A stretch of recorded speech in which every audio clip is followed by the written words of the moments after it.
Good morning, everyone. My name is Jinx, and I would like to thank you for tuning in to another episode of The Fool Writes Again, the podcast where I discuss how I view the world as a writer, along with how I find inspiration and gather writing prompts for my everyday life and travels. For those of you who like to write, and for those of you who like to read, this is a podcast for you because I plan to discuss topics such as plot development, world building, character creation, and even character motivation. I hope you enjoy it. With that being said, let's get the show on the road with some scenarios.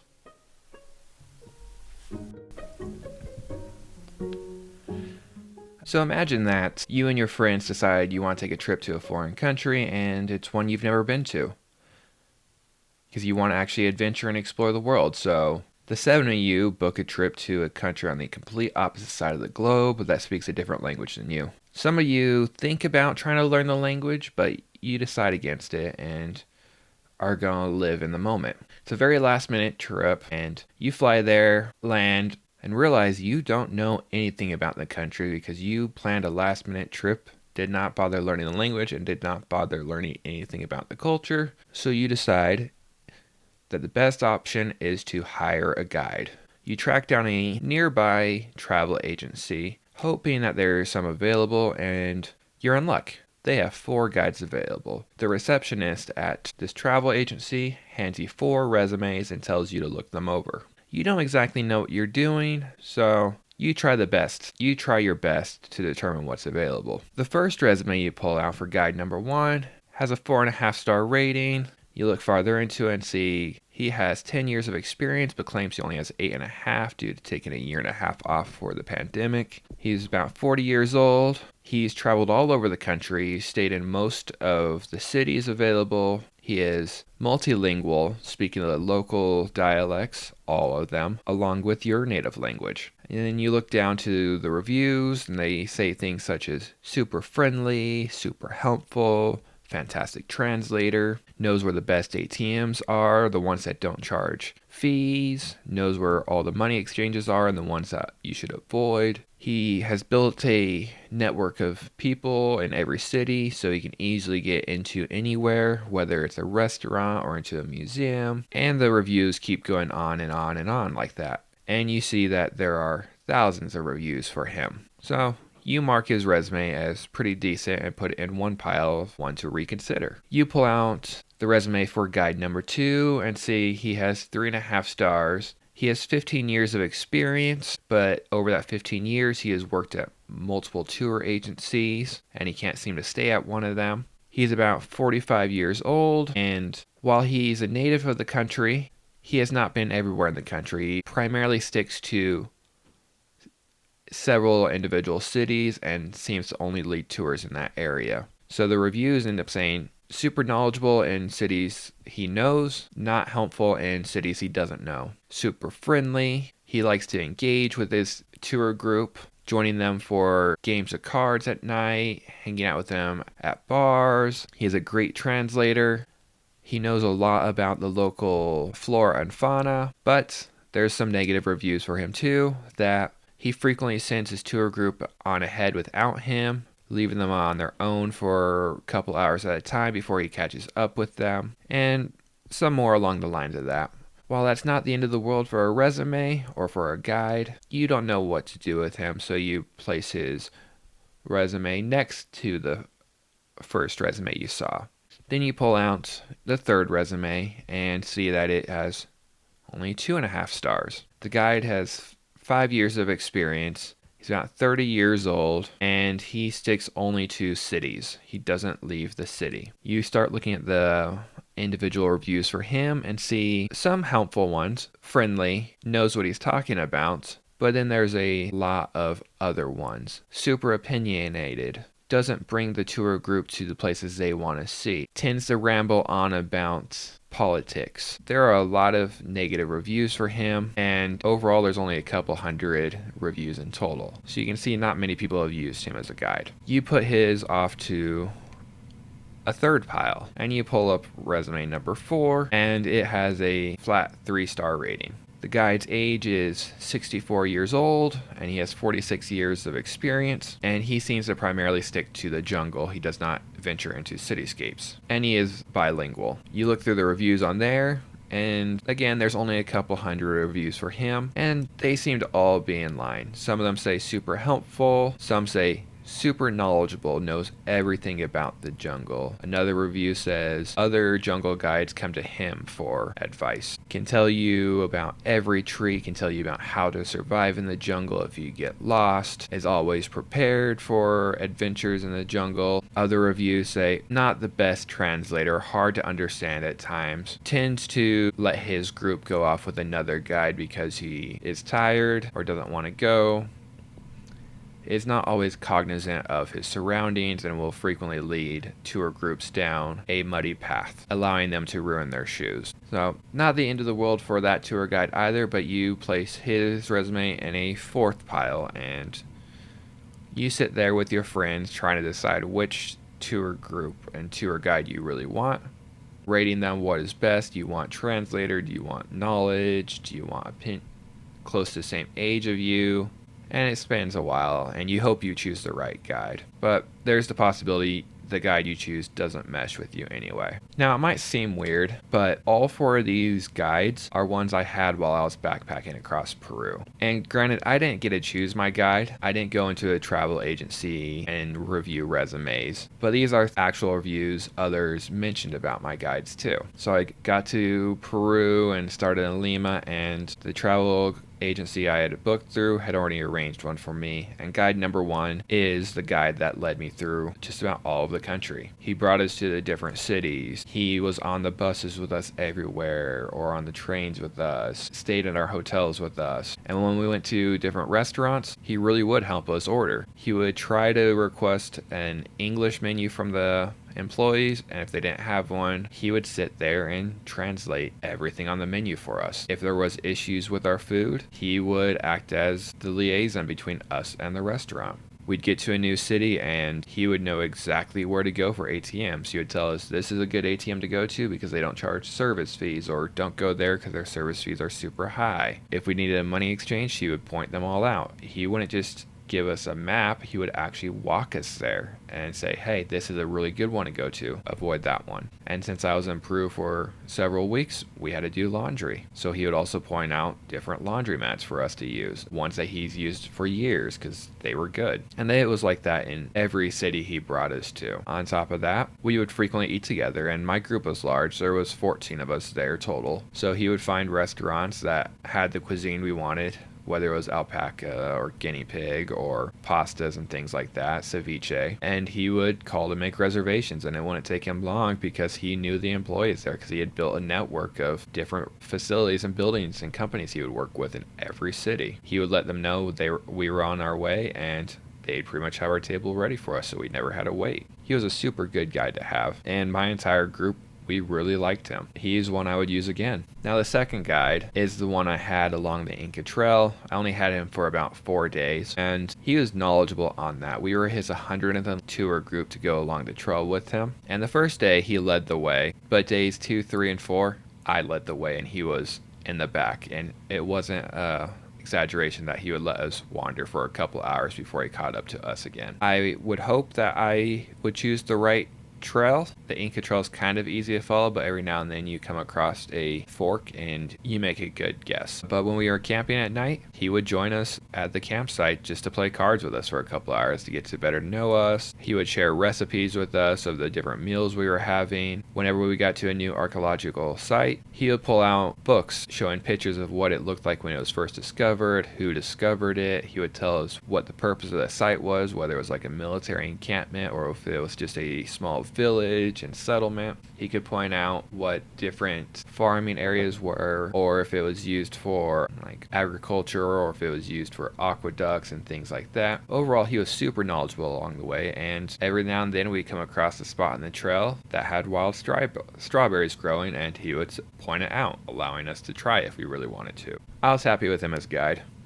Parts of his leadership I do wish were slightly improved. I didn't mind leading because when you're trekking like that, someone has to be in the front and someone has to be in the back, and really the more knowledgeable person might be better off in the back because he can help keep everyone up instead of leaving a tourist behind. The third guide is one I had in Arequipa, and none of us really were a fan of him. We got to this city, and it's a beautiful city. Lots of architecture and stuff like that. Different places to see, museums and cathedrals, things like that. And we were told when we got into town that one of the cathedrals, if you got there before 3 p.m., you could actually go into the bell tower at the very top and see the entire city. We told our guide we were interested in doing this, and he told us that we could do that on our own time. And he led us to an alleyway instead to show us that.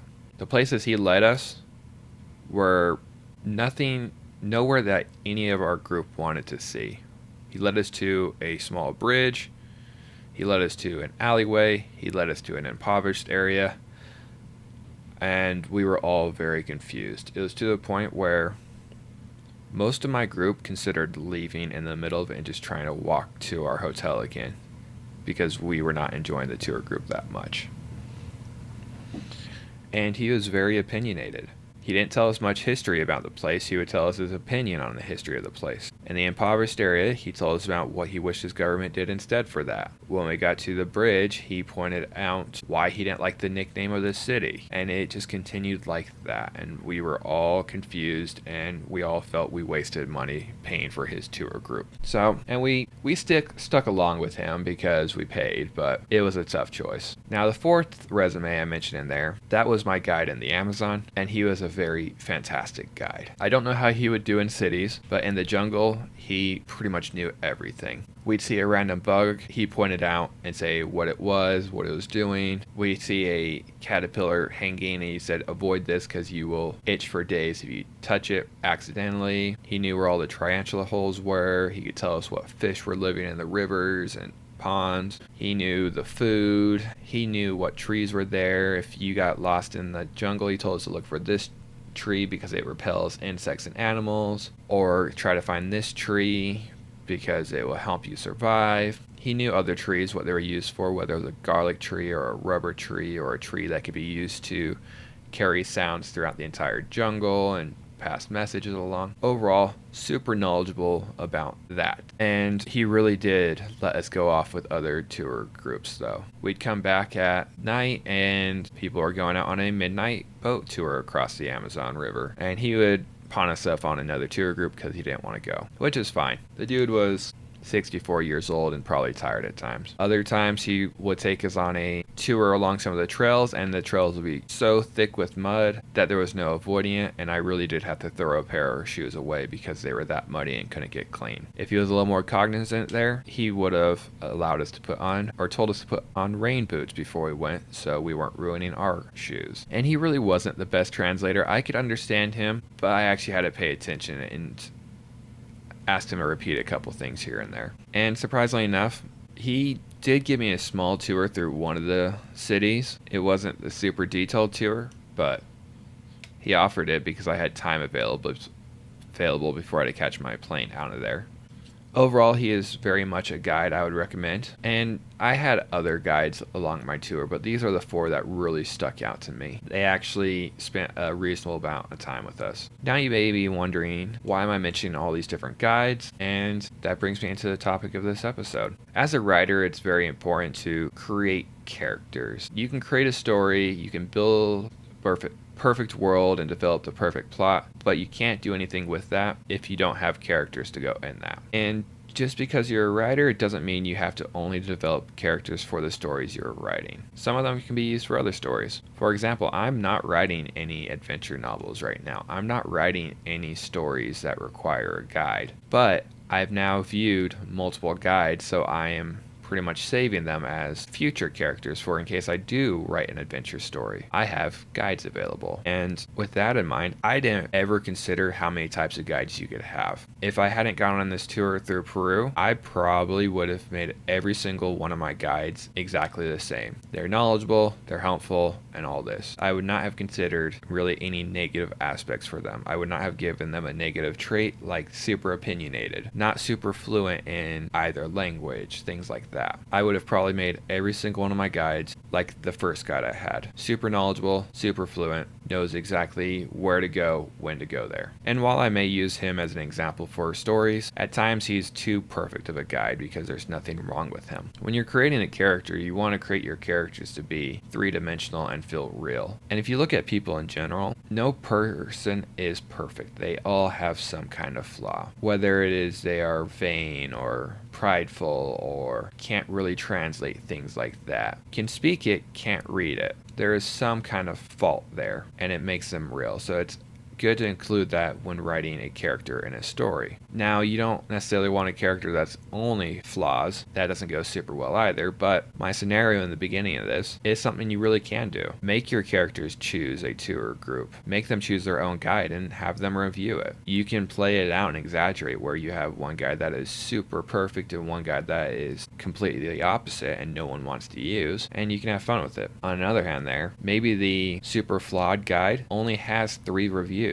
Most people don't leave a review when something good happens, but they're almost likely to leave a review if something wrong happens. So maybe he only has 3 reviews and everyone else in the world thinks he's perfect except for those 3 people. You never know. He could have lots of experience and the individual that shouts loudest is the one that's heard. It is helpful to know that in general. So again, when creating characters, it's helpful to people watch. I just described 4 different individuals and only talked about their job. I didn't talk about what they looked like, but I imagine you can completely imagine any of them. Looks, outfits, clothing, all that stuff. Leave that to the imagination. You can make that how you want. I know what my 4 guides looked like and I can write them into my stories that way, but I can also cherry pick other characteristics about them. Guide number 4 through the Amazon, he was very much prepared for the Amazon. He carried his machete with him everywhere. He was very much a jungle individual and always had a backpack on, prepared. Guide number 1 through the cities, he didn't need to carry a machete. He'd probably look weird carrying one there. But if you're playing around stories, you can always create a story of what happens if your main guide starts carrying a machete around. What happens then? Do you wonder why he has it or not? That gets a little bit into plot and world building. Maybe it's very common for everyone in the country you created just to carry a machete everywhere. Could be. That's up to you. Or maybe it's completely illegal to carry a machete and the dude in the Amazon is breaking the law everywhere you go. How do you handle that? Does your tour group rat him out? Or do you support him?